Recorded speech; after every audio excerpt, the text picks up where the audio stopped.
Welcome everyone to Fantasy Focus Live. Hey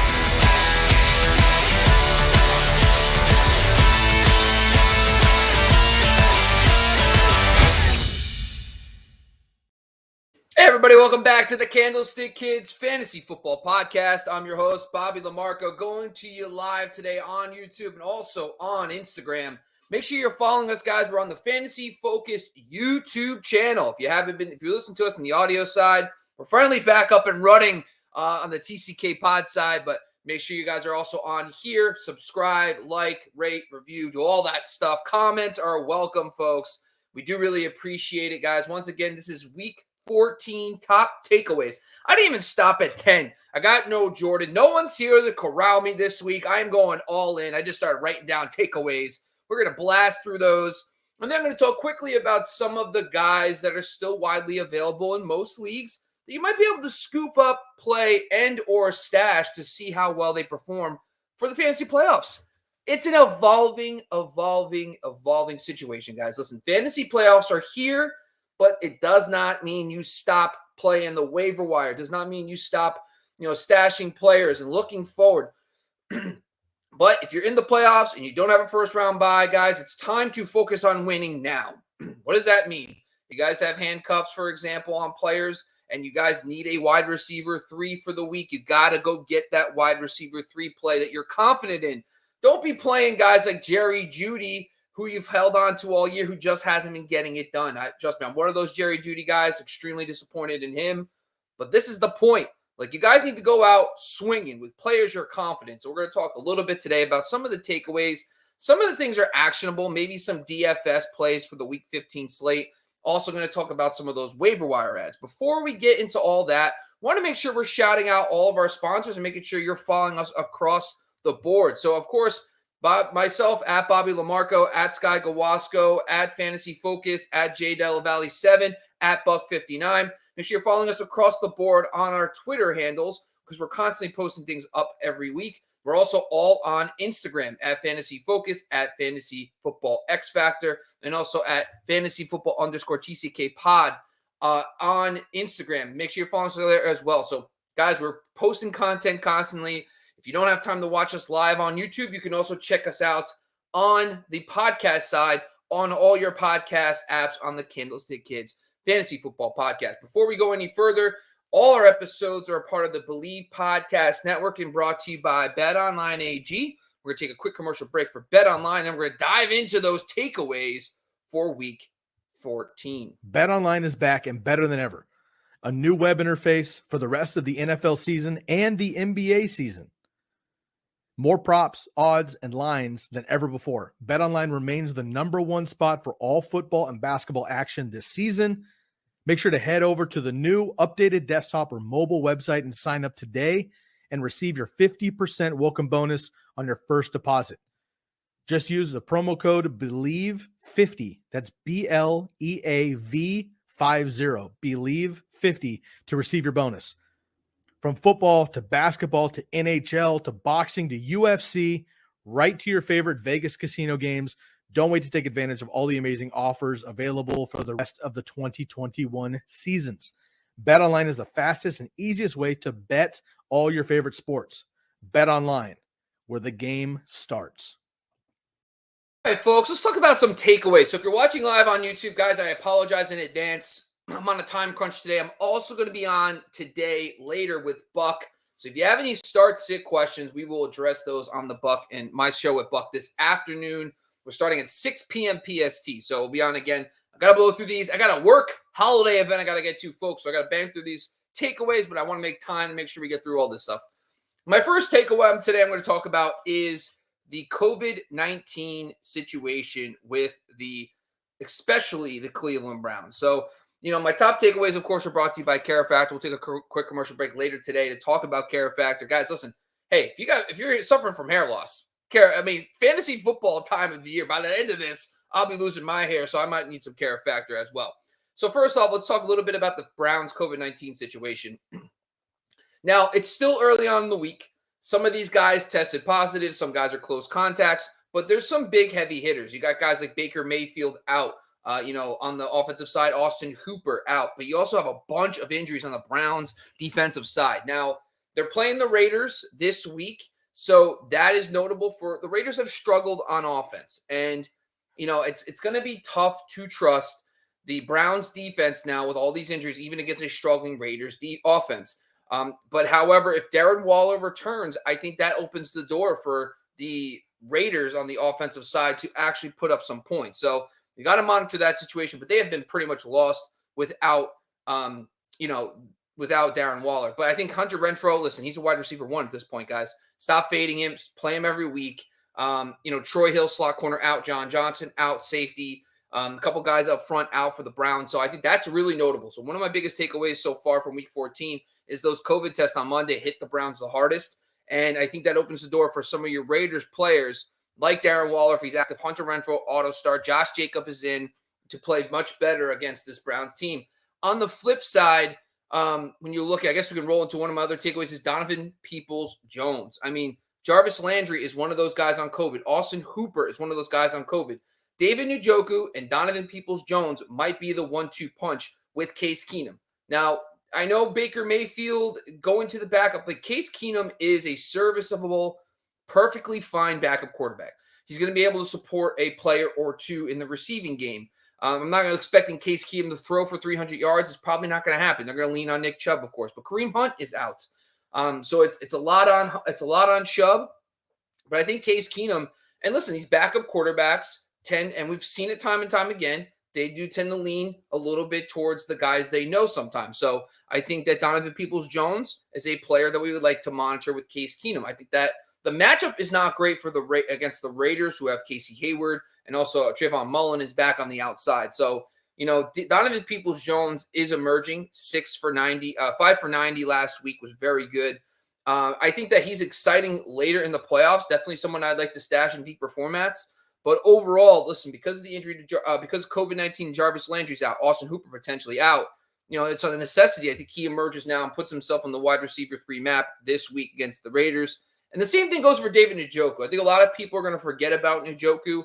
But if Austin Hooper is out and also Harrison Bryant is out because of his ankle injury, we saw last week when it's just one of the guys. I mean, listen, Austin Hooper had 5 for 30 and 1, but he found the end zone. When they're in the red zone, at least, they like to throw their tight ends. And I think that's good news for Njoku, who will probably earn more work with Hooper out. So definitely notable there. My next takeaway for this week is Dawson Knox running a route on 90% of dropbacks. I brought this up last week. This is ridiculous. Dawson Knox is number 1 in the NFL in tight end percentage of routes run to dropbacks. He is on the field running a bunch of routes more than most tight ends do. Now you have no Emmanuel Sanders, and that kind of locks in the 3 receiver set. So now, listen, they use Isaiah McKenzie in this kind of gadget role sometimes, but Dawson Knox is an every down player. So I think when you got Dawson Knox and you lock him into your lineups, last week he was awesome against Tampa Bay. I'm big on Dawson Knox rest of the season. So if you have him, you're probably starting him in most cases. Of course, there might be some scenarios where you have Gronk or, even Kelsey and Waller and those guys, but Dawson Knox rock solid.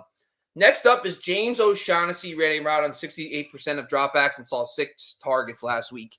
I know me personally, I have this revolving door in one of my leagues at tight end where I've kind of just streamed. Last week it was Gerald Everett against Houston. Well, guess who has Houston this week? It's James O'Shaughnessy. James O'Shaughnessy saw 8 targets the first time these guys played in week 1, and he was actually fine for PPR and half-point PPR. The other thing with this offense is that there's not a lot of tight ends you find in the waiver wire that are approaching that 70% routes run to drop back ratio. So I think James O'Shaughnessy, because he's playing Houston, is probably one of my favorite streamer tight ends of the week because he's getting the dropbacks. He's got a solid target count. And last week, listen, Tennessee Titans, for what it's worth, and this is my problem, too. I have Pat Freiermuth, who's playing against Tennessee, and Tennessee is now getting healthier. They're getting they're getting Zach Cunningham this week. They're also getting back some more players, Bud Dupree as well on defense, and they're looking better and healthier. Now they've gotten through that tough time of year where they were banged up. Now they're starting to get healthier. I have a real I know the safer bet is Pat Freiermuth, but listen, the guy caught a touchdown last week. He only had 2 catches and 2 targets that whole game until that final pass, where if he caught it, maybe we're talking about it differently. But Might be banking on James O'Shaughnessy. Who knows? Next up is Ricky Seals-Jones versus John Bates. A lot of tight ends early. I apologize, but yeah. Ricky Seals-Jones, everyone wants I want to make sure everyone's clear on this. He had 4 targets, 1 reception, 8 yards. Not great. But it's playing time. He played behind John Bates. Bates is their younger tight end, 27 routes to 17 for Ricky Seals-Jones. I brought up this later in the week when I said, in my show last week that I was a little concerned about Ricky Seals-Jones because of the fact that he's coming back from this hip injury. Now, we have to keep your ear to the floor because they're playing the Eagles. And I know that Ricky Seals-Jones could crush the Eagles matchup. The Eagles matchup has been great for tight ends all season. But I am a little concerned that he's not 100% healthy, and they want to see what this kid Bates can do. And Bates is more of a traditional tight end. I mean, Ricky Seals-Jones is a glorified receiver. So, I think in my opinion that I would be a little cautious. I want to see if there's any reports later in the week that Ricky Seals-Jones is now healthy and he will start. Okay, then we can put him back in our lineups. But as of today, I'm shading away from Ricky Seals-Jones, even in that matchup against the Eagles. Jumping down to Braxton Berrios. And, these takeaways are a lot of fun for anybody looking for those deep dives. Because Braxton Berrios had 10 targets last week, led the team in receiving, targets, receptions, and yards. He's got the Miami Dolphins this week. The Dolphins are an out-wide defense. They are more susceptible on the perimeter over the last 5. Overall on the season, they have been better in the slot, but over the last 5 weeks, for some reason, they are allowing more points to the perimeter. Last time they played, Jamison Crowder had a touchdown, 6 for 44 and 1. But I think because of Corey Davis's injury, because of Elijah Moore's injury, listen, Berrios is someone that I kind of like as a dart throw play. I mean, the guy got 10 targets last week, and he seems to be, and listen, when early on in the season, weeks 1 through 5, Corey Davis was the number 1, and the number 2 was Braxton Berrios in targets, receptions, and yards. So top 3 in yards. So I think it's not a great play, maybe a DFS dart throw, but if you are in a deeper league and you need someone to spot start this week, I think Braxton Berrios is your deep dive. Next player I'm going to talk about is Josh Palmer. Josh Palmer showed out. I mean, 5 for 66 and 1 on the Keenan Allen injury. Now, you're not actionable, unfortunately, for Josh Palmer, but for dynasty and keeper leagues, Mike Williams is a free agent at the end of the season. I think that actionably speaking, that you can actually pick this guy up or trade for him in dynasty leagues, because I think he's going to be really good playing alongside Guyton and Keenan Allen in the future if Mike Williams walks. Now jumping down to Amon-Ra St. Brown. 11 targets last week with no TJ Hawkinson, no Swift, no Jamal Williams. He led the team in routes as well, and he's playing Arizona this week, who's a slot funnel defense. They have allowed the 4th most points to slot receivers over the last 5 weeks. Amon-Ra St. Brown has now entered the wide receiver 3 PPR in week 15. And I think we got to monitor the TJ Hawkinson. I think he sounds like he'll be back. He'll be fine. And he's on COVID, whatever. But I think overall, if you keep monitoring the situation, they're lacking weapons, and Arizona's going to put up points. Arizona's going to be able to put up points. DeAndre Hopkins is banged up, and so is James Conner. So maybe they lean a little more on Kyler Murray and those other receivers. If Conner's banged up, maybe Chase Edmonds comes back. I don't know. But either way, I like Amon-Ra St. Brown a lot this week against that Cardinals team. The Kansas City Chiefs, next, they're absolutely legit. And it's a tough play this week against the Chargers. Chris Jones is out, potentially with COVID. But Slater, the left tackle for the Chargers, might be out. Sounds like Keenan Allen's back, but Austin Eckler's banged up with an ankle injury. You're playing with fire in the fantasy playoffs if you start the Chiefs. But I am not going to drop the Chiefs. They have the Steelers and the Bengals, who are fine offenses, but prone to sacks, and Burrow's been able to has been prone to sacks and turnovers. And I think the Chiefs defense, this is the linchpin week. If the Chargers come out and ball out, then you probably say, okay, maybe the Chiefs were just playing worse opponents. But if the Chiefs hold their own and dominate the Chargers, I think you have to play the Chiefs the rest of the way. So I'm holding the Chiefs as a potential defense in the 2nd and 3rd round of the playoffs. Jumping down to the next player, and unfortunately COVID hurt me again for this one, but Odell Beckham Jr. is he's back. And I know, we hesitate because of the last few years, but I mean, just the 6 for 77 and 1 on 6 targets last week, all pretty much in the first half, dominated that first half. Gave me a heart attack because I needed Odell to score under 27 points, and he got like 18. It was not fun. But Odell Beckham Jr. is someone that you can rely on every week. I know he's got COVID this week, but you're probably not going to play. But when he comes back, I think he's someone you could plug in. He's a must-start wide receiver 3. This Rams offense is just too good, and now he's an every down player. And I think that gives him just he's talented. And when you watch the Baker stuff, I know Odell might be a pain in the ass. I get it. But at the same time, if you watch a lot of those plays, airmail passes. Baker wasn't even close.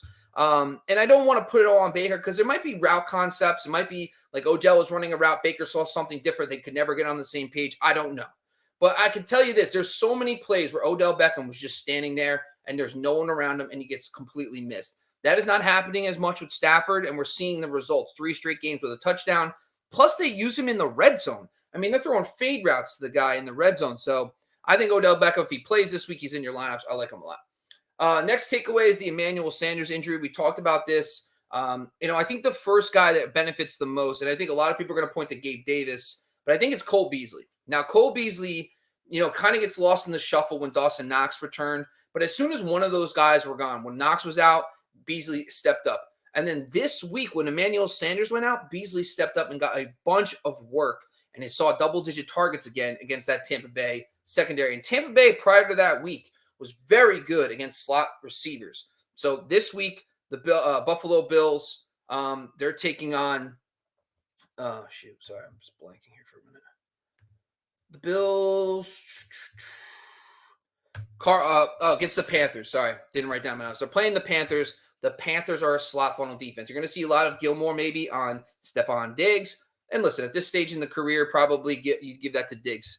But at the same time, that opens up the middle of the field for a guy like Beasley. I think Beasley is a great play. I like Gabriel Davis. This guy, when he plays, has been awesome. I tried to get him in as many leagues as possible. Unfortunately, I got outbid in a couple of leagues for him. I think that this kind of solidifies the bunch, right? Davis playing more routes if you look at his stats, if you go on Sleeper, they do a good job breaking it down for you. When you see the routes, the snap counts go up, the fantasy production goes up for Gabe Davis. And I think that you can trust him now as a borderline wide receiver 3 in certain formats. But I think my biggest takeaway is because of the matchup, I love Beasley. I think Beasley's locked and loaded this week as a great wide receiver 2/3. I think Gabe Davis is a deeper play. But I think more people will be on Davis than Beasley because of the injury. And I like Beasley a lot because of that. Jumping down to Melvin Gordon. At this point, we can all take away from this and just say, hey, Melvin Gordon is balling the freak out. This guy, 24 carries, 111 yards, and 1 touchdown. I know Javonte Williams is the future, and he's the GOAT. We love Javonte here. Pro Javonte podcast. But Melvin Gordon is not washed up. This guy is playing out of his mind this season. He's playing awesome. And I brought this up in the offseason. I said, one of my favorite 8th-round picks was Melvin Gordon because the guys, last year, Philip Lindsay was getting 10 to 12 carries anyway. And if Javonte gets that, it doesn't matter. The guy finishes a top 15 back. So he's proven us right again in a better offense this year, an offense that uses the running backs more in the pass game because of Teddy B. So great call. I think you're still rolling with Melvin Gordon this week in another plus matchup. Jumping down to Brandon Cooks. I was dead wrong about Brandon Cooks this week because they moved him to the slot. And one thing I'm going to say about, and I've brought this up multiple times, is that the most underrated play caller in football is Tim Kelly. Tim Kelly of the Texans. When he took over as offensive coordinator, we saw Deshaun Watson take off. Last year, Deshaun Watson was balling out last year. This guy is extremely smart, and he proved it again this week. He knows that Cooks need to get him around all over the formation. He played 60% of his snaps in the slot last week. That's getting away from top corners. That's putting him in against nickel corners, and he completely dominated in the slot. And this week he gets Jacksonville, who's a slot funnel defense. So I love that for Brandon Cooks. Touche to Tim Kelly. Great job putting Cooks in the slot. I think that puts him in the wide receiver 2/3 map this week. Jumping down, my last takeaway from this week is Rashad Penny, folks. Rashad Penny, 16, 137, and 2. My first takeaway is that Rashad Penny, good for him, man. That's awesome. Guy's been banged up. I like Rashad Penny this offseason. The guy averages 5 yards per carry in his career prior to this season, but he can't stay healthy. He's got the Rams this week, so I feel like it's a little bit of a trap that you don't want to run out and play Penny. He was not involved in the passing game at all. Only saw 1 target. But I think that if he shows, this is one of those things, a stash play. You pick up Penny. If you got him on waivers, I am not running out to start Penny against the Rams. But I'd like to have him on my bench because if he does pass decently against the Rams and looks strong, he's got the Bears and Lions. And the Bears and the Lions are both top half of the NFL in my run game metrics. So both good matchups for running backs on the ground. And I think that those are two games where that the Seahawks can win and or be really competitive. I know they could beat the Bears and Lions, but I think those teams that can have good game flow like they get against the Texans, which is going to lead to those higher carry counts for Penny. So I do think Penny is a stash, not play for week 15, but I like the fact that he's going to be got two great matchups in the second and third round of the fantasy playoffs. But another takeaway from that is the Texans run defense. Now, the James Robinson situation, the Jacksonville Jaguars is a dumpster fire. At some point, you have to just throw your hands up and say, it's just, you can't trust it, right? I mean, this last week, James Robinson I thought was going to be a decent play. And instead they don't even give him the ball at all. And, he played most of the game, didn't get the carries. I think if you have James Robinson, if you want him as a flex, the matchup is just so good. So good. But you got to have some guy-owns. You got to have those balls to do it. I mean, and then for the ladies out there, you got to have some of that integrity. You got to have that grit to do it. But that's tough, man. So that's that to me, like James Robinson, I feel like it makes too much sense to play him. Like, I mean, like to not play him. I mean, you got to play him. I mean, he's playing the Houston Texans, so I get it. But anyway, those are my takeaways from this week. A lot of deeper dive names, a lot of deeper takeaways, but for the most part, some actionable things that we could take into week 15 this week, some things that are more stashes and stuff like that. But let's just run through some quick waiver wires. I'm just going to run through these real quick. I got a couple from Sky. Sky, reached out and said, he wants me to bring up Tua. Of course, Tua's playing the Jets. The Jets have been an absolute dumpster fire on defense, and you should be excited about Tua, plus the injuries to the running back position. Listen, Malcolm Brown is a deeper name that you should probably think about picking up because Gaskin, Phillip Lindsay, Salvin Ahmed, all on COVID right now. So Brown could be coming off IR, and he could be sliding right into that starting spot against a Jets defense that's terrible against running back. So if you are struggling at running back, if you need a guy that you can plug in as a flex play this week, I think Malcolm Brown is someone you can stash to see what happens and what shakes out from that Dolphins running back situation. But Tua, listen, they're gonna have barely any running backs. So I think that Tua playing the Jets makes a ton of sense with Devontae Parker back, looking good last time he played. They also have, Waddle playing out of his mind and Gesicki playing well. So I think Tua is a great call. Sky also talked about Rashad Penny. I just broke him down. Rashad Bateman, another one. Listen, Watkins gets hurt. Bateman comes in and Bateman balls out. Now, he does it with Tyler Huntley instead of Lamar Jackson, which always concerning, but backup quarterback, backup receiver. Told you guys, right? But Bateman is someone that is like, let's take a look at his schedule. So this week he gets the Green Bay Packers, which not a great matchup overall, but let's see. Green Bay, yeah, out wide defense. Okay. Yeah, so Green Bay would be okay. I mean, that's a great. I think he's another guy that you stash and see what happens. But, sorry, I just want to look up the. I'm just looking up the schedule for the Ravens. Sorry, I'm just freaking banging this out real quick. Okay. So he's got the Packers, the Bengals, and then the Rams the next 3 weeks. So the Packers are okay. It's actually not a bad matchup for I'm sorry, I'm looking at the wrong thing. The offense, jeez. Yeah, Packers are okay. Not a bad matchup. The Rams will be tough. Probably not recommended. The Bengals are a slot funnel defense. No, I'm sorry, that's not true. Wow, I must be losing my mind here. Okay, so Cincinnati's a good matchup. Actually, Bateman's actually pretty solid. So Green Bay, solid matchup, above average in points allowed over the last few weeks. They do get Jair Alexander back, but hey, the points are the points. Cincinnati is a out wide funnel defense. That's good for Rashad Bateman as well. So I like the stash. I do like it. Tyler Conklin has got Chicago this week, and I I brought up Tyler Conklin a few weeks ago too. It's really tied to the Thielen situation. I actually was not high on him because of Pittsburgh. I don't think I'm high on him because of Chicago either. But if Thielen's out for a couple more weeks, I think that's okay too. I'd be all right with it.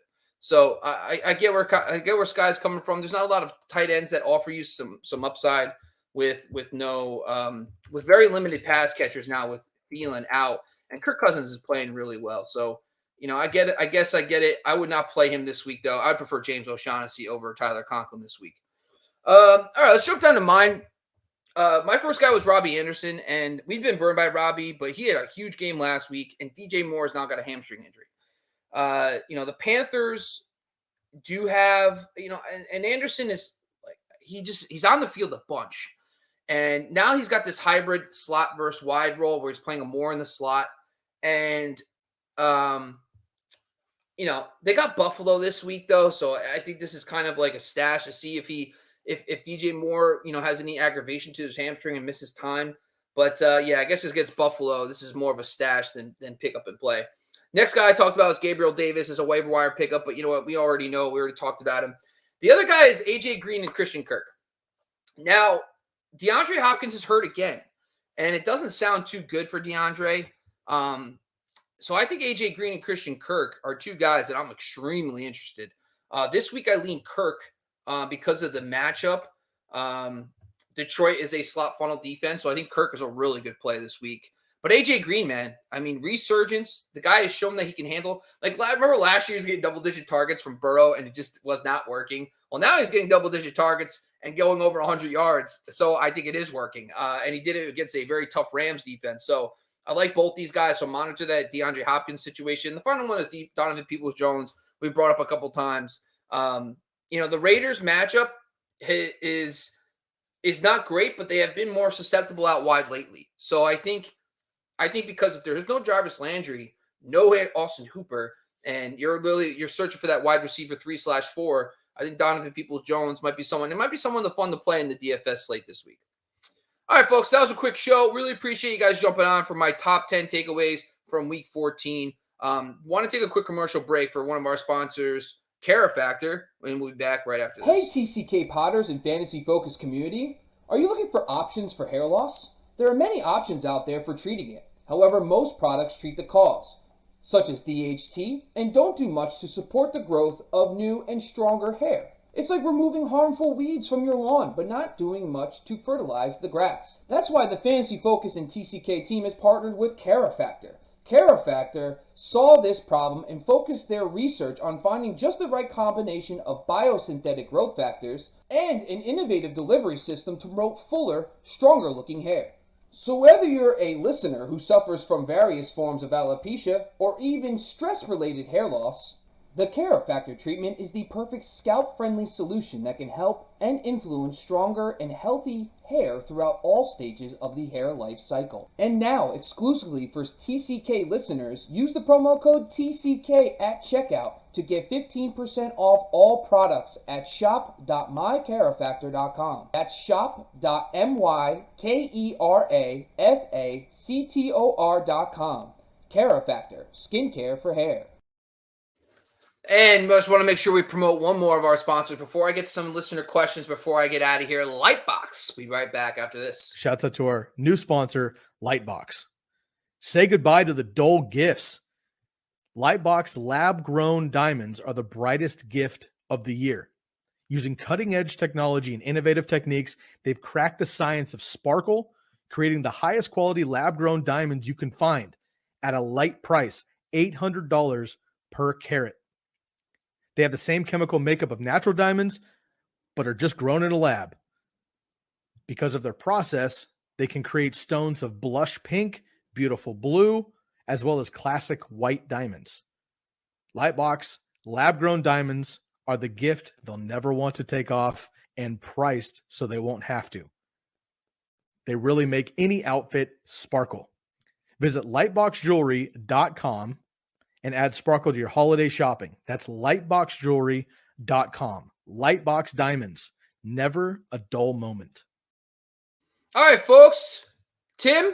Hey, Tim. Nice to see you again, buddy. All right, guys, listen, that's all we got for today for top 10 takeaways from week 14 and plus some waiver wire ads / names to check your waiver wires for the playoffs. And also, don't worry about it, guys. I'll be back later today with Buck. We're going to answer a bunch of questions. We're going to go over starts of the week, streamers, Thursday Night Football. We're going to talk a lot more about other stuff this week. But thank you for joining me again. Once as a reminder, make sure you're following us across the board at Fantasy Focus on YouTube, at the Candlestick Kids on our podcast, and across all our social medias as well. Make sure you're following us there, and make sure you're a reminder that all our podcasts are brought to you by BetOnline AG on the Believe Podcast Network. And shout out to our friends over at the Fantasy Football Network for streaming all our shows on there. I'm Bobby Lamarco. This is the Candlestick Kids Fantasy Football Podcast, and I'll see you guys later today. Have a great rest of your day.